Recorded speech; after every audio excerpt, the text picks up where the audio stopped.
আলহামদুলিল্লাহ ওয়াসসালাতু ওয়াসসালামু আলা রাসূলিল্লাহ। সম্মানিত প্রিয় দর্শক, আজকের ভিডিওতে আলোচনা করব বিশুদ্ধ সূত্রে ঐতিহাসিক যে সমস্ত ঘটনা আশুরার দিনে সংঘটিত হয়েছিল।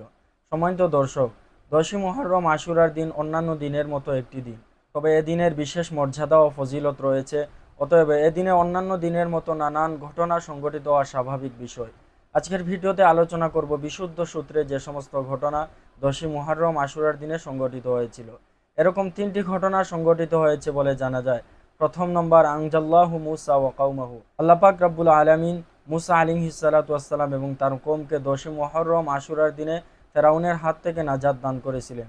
দুই নম্বর, ওয়াগাররাকা ফিরআউনা ওয়া কওমাহু, আল্লাহ পাক রব্বুল আলামিন ফেরাউন এবং তার দলকে 10ই মুহররম আশুরার দিনে লোহিত সাগরের মধ্যে ডুবিয়ে মেরেছিলেন। তিন নম্বর, নবী আলাইহিস সালাতু ওয়াস সালামের ইন্তেকালের প্রায় 50 বছর পর হযরত হুসাইন রাদিয়াল্লাহু তাআলা আনহু কারবালার ময়দানে নির্মমভাবে শাহাদত বরণ করেছিলেন। এই ঐতিহাসিক তিনটি ঘটনা বিশুদ্ধ সূত্রে 10ই মুহররম আশুরার দিনে সংঘটিত হয়েছে বলে জানা যায়। আরও তিনটি ঘটনা যেগুলো আশুরার দিনে সংঘটিত হয়েছিল, তবে সনদের দিক থেকে দুর্বল। প্রথম নম্বর, হযরতে আদম আলাইহিস সালাতু ওয়াস সালামের তওবা আল্লাহ পাক রব্বুল আলামিন 10ই মুহররম আশুরার দিনে কবুল করেছিলেন।